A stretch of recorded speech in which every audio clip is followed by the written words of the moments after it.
दोस्तों नमस्कार। Finance maestro के ऑफिशियल यूट्यूब चैनल पे आपका स्वागत है। दोस्तों आज के इस वीडियो में हम देखने वाले हैं निफ्टी की वीकली एनालिसिस, जहां पे हम सबसे पहले ये समझेंगे कि लास्ट वीक में निफ्टी ने किस तरीके की मूवमेंट दिखाई, किस तरीके से निफ्टी ने लास्ट में जो गिरावट दर्ज की उसके पीछे का कारण क्या था, उसके कारण को इवैल्यूएट करेंगे।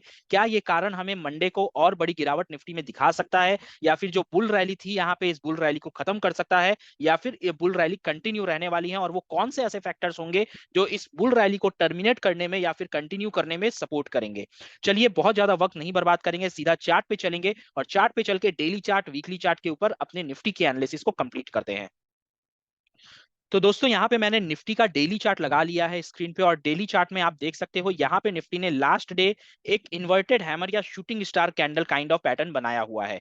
अब क्योंकि ये वाला जो कैंडल बना है वो ऑल टाइम हाई पे नहीं बना है, यहाँ पे अगर बना होता तो शायद इसके अंदर कुछ एक स्कोप रहता, चांसेस रहते कि ये कैंडल आपको एक वापस से एक नीचे की तरफ नेक्स्ट वीक की क्लोजिंग, नेक्स्ट डे की क्लोजिंग देगा, और यहाँ पे हम एक इवनिंग स्टार फॉर्मेशन कर सकते हैं। लेकिन क्योंकि यहाँ पे ये आपका जो कैंडल स्टिक बना है वो एक थोड़ा नीचे की तरफ आके बना है, और उसके पीछे का भी जो मेन कारण है वो है इन्फोसिस। इन्फोसिस का हुआ क्या था मैं आपको एग्जैक्टली बताता हूँ। लास्ट क्वार्टर का जो रिजल्ट आया था अप्रैल मंथ में, वहां पे फाइनेंशियल ईयर 24 का रेवेन्यू ग्रोथ का इन्फोसिस ने जो टारगेट दिया था, गाइडेंस दिया था, वो था 4 to 7% का।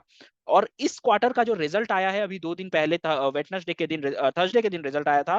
थर्सडे को रिजल्ट ने इस गाइडेंस को कम कर दिया है, इस एस्टीमेट को कम कर दिया है, घटा दिया है, और घटा के इसको 1.5 to 3% कर दिया है। यानी कि जो प्रीवियस गाइडेंस था, प्रीवियस एस्टिमेट्स था, उसका जो लोअर पार्ट था विच वाज 4, लोअर लिमिट, हमारा नए गाइडेंस का हायर लिमिट उस लोअर लिमिट से भी नीचे है। यानी कि आप सोच सकते हो रेवेन्यू के अंदर इन्फोसिस का क्या एक्सपेक्टेशन है, कितना कम रेवेन्यू वो इस क्वार्टर में जनरेट, इस फाइनेंशियल ईयर में जनरेट करेंगे। अब देखो इसके पीछे मेरे दिमाग में जो मेरा नॉलेज और एक्सपीरियंस कहलाता है, और इन्फोसिस जिस लेवल की कंपनी है, जितनी बड़ी कंपनी है, और इन्फोसिस के ऊपर जिस तरीके से उसका बिजनेस परफॉर्म करता है, साथ में यूएस मार्केट में 43% का फर्स्ट हाफ ऑफ 2023 में आईटी सेक्टर के अंदर अपसाइड मोमेंटम आया है। इन सारी चीजों को देखते हुए, समझते हुए, मेरा दिमाग ये कहता है कि इन्फोसिस अपने गाइडेंस को कम किया है, और इसका जो रिजल्ट आएगा आगे वाले क्वार्टर्स के अंदर, वो रिजल्ट्स इसको आउट परफॉर्म करेंगे, और जब आउट परफॉर्म करेंगे तब यहाँ पे इन्फोसिस का शेयर्स भागेगा, ब्लास्ट करेगा। सो ये सिंपली आईटी इंडस्ट्री के अंदर जो एक आपको ब्रेकआउट मिलने वाला था, उस ब्रेकआउट के ऊपर शायद थोड़ा सा एक ब्रेक है। शायद इसलिए है कि यहाँ पे एक एक्यूमुलेशन का अपॉर्चुनिटी और मिले लोगों को, बड़े इन्वेस्टर्स को और रिटेलर्स को भी, और उसके बाद maybe from next quarter या maybe from next couple of months हम लोगों को आईटी के अंदर भी एक बड़ी अपसाइड मोमेंटम देखने को मिल जाए। फिलहाल यहाँ पे निफ्टी की अगर हम बात करेंगे तो निफ्टी पे आपको बहुत ज्यादा कुछ खतरा यहाँ पे दिखाई दे नहीं रहा है, क्योंकि जैसा हमने बैंक निफ्टी वाले वीडियो में डिस्कस किया था, आईसीआईसीआई और कोटक बैंक का आज रिजल्ट आया है, एसबीआई का रिजल्ट अभी अवेटेड है, और ये तीनों ही बैंक्स अगर आप देखोगे बहुत अच्छे बुल मूवमेंट में चल रहे हैं। आईसीआईसीआई ने ऑलरेडी यहाँ पे 1000 के लेवल को टच कर लिया है, क्रॉस कर लिया है। कोटक 2000 के आसपास ट्रेड कर रहा है। एसबीआई यहाँ पे 620 को टच कर चुका है। कोटक और आईसीआईसीआई का रिजल्ट अच्छा आ चुका है। मार्केट जो एक्सपेक्ट कर रहा था, एनालिस्ट जो एस्टिमेट्स दिए थे प्रॉफिट के, उसको बीट करते हुए उससे कहीं ज्यादा प्रॉफिट दोनों ही बैंक्स ने यहाँ पे रिपोर्ट किया है। सो मंडे को there is a very high chance कि ये दोनों स्टॉक्स तो गैप अप ओपन होंगे ही होंगे। इसके साथ ही साथ बैंक निफ्टी के अंदर भी गैप अप ओपनिंग मिले, और बैंक्स निफ्टी और बैंक्स अगर ऊपर जाएंगे तो निफ्टी वहां पे नीचे नहीं मूव कर सकता, निफ्टी का डायरेक्शन ऑपोजिट नहीं हो सकता। यहाँ पे मैक्सिमम हो ये सकता है कि निफ्टी को अगर आईटी नीचे की तरफ पुश करेगा, निफ्टी अगर नीचे की तरफ आएगा तो वो यहाँ पे कंसोलिडेट कर सकता है। लेकिन अगर आप ये एक्सपेक्ट कर रहे हो कि निफ्टी फिर से आपको इस लेवल तक आता हुआ दिखेगा, तो ये आपकी गलतफहमी है, ऐसा मत कीजिए। ऐसा करना आपके ट्रेडिंग के लिए हानिकारक हो सकता है। वैसे ये जो आपका लेवल निकल के आ रहा है ना, ये जो एक रेजिस्टेंस लेवल निकल के आ रहा है, वो 19,530 का निकल के आ रहा है। आपको अगर याद हो तो यही वाला हमने एक लेवल उठाया था अपने चार्ट के ऊपर, फ्लैग एंड पोल का पैटर्न बना था, उस फ्लैग एंड पोल का लोअर पार्ट था ये, सॉरी हायर पार्ट था। सो यही वाला लेवल था आपके लिए, और इसी लेवल को आपको अब इंपॉर्टेंट सपोर्ट की तरह काम करना पड़ेगा फॉर 19,530 के आसपास के लेवल को। ठीक है, चलो अब एक बार वीकली चार्ट के ऊपर नजर डालते हैं और वीकली चार्ट पे समझने की कोशिश करते हैं कि निफ्टी के अंदर हम क्या एक्सपेक्ट कर सकते हैं आने वाले वीक में। सो वीकली चार्ट में मेरे को कुछ इंटरेस्टिंग चीजें यहाँ पे दिख रही हैं। सबसे पहले तो ये आपको एक शूटिंग स्टार देखने को मिलेगा, इन्वर्टेड हैमर। लेकिन ये क्या पहला इन्वर्टेड हैमर है इस बुल रन का? नहीं। अगर आप इस बुल रन को देखोगे, सो ऑलरेडी हमने पहले भी इन्वर्टेड हैमर बनाया है। दिस इज वन, यहाँ पे एक और बना था, ये वाला टू, और ये 2 वीक पहले बना था, दिस इज 3।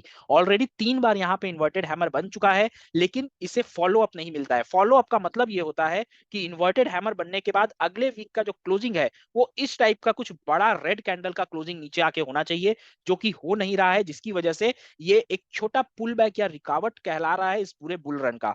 अब नेक्स्ट वीक में क्या हम एक्सपेक्ट कर रहे हैं कि यहाँ पे इस टाइप का कोई कैंडल बने और इस पूरे सेटअप को हम कहेंगे इवनिंग स्टार यहाँ पे हो गया? ऐसा क्या हो सकता है? होने को कुछ भी हो सकता है, लेकिन बैंक्स जिस तरीके से मूव कर रहे हैं, बैंक्स का जिस तरीके से आपको सपोर्ट मिल रहा है, इसके चांसेस कम है, इसकी उम्मीद कम है। यहाँ पे बड़ा डाउनसाइड, एक पैनिक सेलिंग आपको तभी मिल सकता है जब मार्केट के अंदर कुछ क्रिटिकल न्यूज आ जाए, या फिर कोई सेक्टर, आईटी सेक्टर या बैंकिंग सेक्टर पूरी तरीके से एक पैनिक सेलिंग के मोड में आ जाए, तभी निफ्टी के अंदर भी एक पैनिक सेलिंग हो सकती है। बैंक निफ्टी स्ट्रांग दिख रहा है, आईटी भी फ्राइडे थर्सडे तक स्ट्रांग था, इन्फोसिस के आने के बाद थोड़ा वीक हुआ है, लेकिन अभी भी हम इसे राइट ऑफ नहीं कर सकते हैं, क्योंकि यूएस मार्केट के अंदर 2023 के फर्स्ट हाफ में, यानी कि जनवरी से लेके जून 2023 तक यूएस मार्केट के आईटी कंपनीज, टेक्निकल कंपनीज ने ऑलमोस्ट यहाँ पे 43% का रिटर्न दिया है।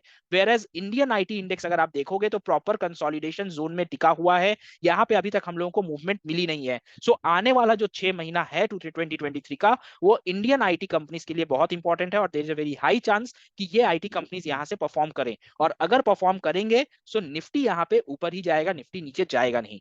बात कर लेते हैं अगले हफ्ते के टारगेट्स और लेवल्स यहाँ पे क्या हो सकते हैं। सो जैसा कि आप जानते हो, लास्ट वीक निफ्टी ने 20,000 को टच नहीं किया, 20,000 तक पहुंचा, 19,992 का शायद हाई लगाया था। सो इस वीक अगर हम लोग ऊपर की तरफ जाएंगे, सो 20,050 आपके लिए एक रेजिस्टेंस का काम करेगा, ये आपके लिए एक बड़ा रेजिस्टेंस रहेगा 000 फिगर के पास। लेकिन इस लेवल को अगर आप ब्रेक करते हो, देन आप लोग के लिए 20,220 का रास्ता यहाँ पे ओपन हो जाएगा, 20,220, और इसको अगर हम ब्रीच करते हैं तो 20,370 का लेवल आपके लिए यहाँ पे ओपन हो जाएगा। वेर एज अगर नीचे की बात करें तो लोअर साइड में 19,700 का लेवल मेरे लिए एक सपोर्ट का काम करेगा, और इसके नीचे 19,530 मेरा एक सपोर्ट का काम करेगा। जब तक हम इन लेवल्स के ऊपर बने हुए हैं, निफ्टी को शॉर्ट करने से बचें, निफ्टी के अंदर शॉर्ट पोजीशंस मत बनाइए, और अगर बनाएंगे तो छोटे टारगेट्स लीजिए, छोटी क्वांटिटी रखिए, सो दैट अगर आपको वो धोखा देता है, वहां से एक रिवर्सल मूवमेंट हो जाता है, तो आपका लॉस कंट्रोल रहेगा, और आप इमीडिएटली बुल साइड के पोजीशन को पकड़ के लॉस रिकवर करके प्रॉफिट में आने का स्कोप, आने का चांसेस बरकरार रखेंगे। ठीक है, सो आई होप आपको ये एनालिसिस पसंद आई होगी, आपको समझ में आया होगा, और यदि आपको समझ में आया हो तो इस वीडियो को लाइक कीजिएगा, चैनल को सब्सक्राइब कीजिएगा, और अपने फेलो ट्रेडर्स के साथ शेयर भी कीजिएगा। चलिए मिलते हैं अगले वीडियो में, तब तक अपना बहुत ख्याल रखिए, सुरक्षित रहिए। जय हिंद, जय भारत।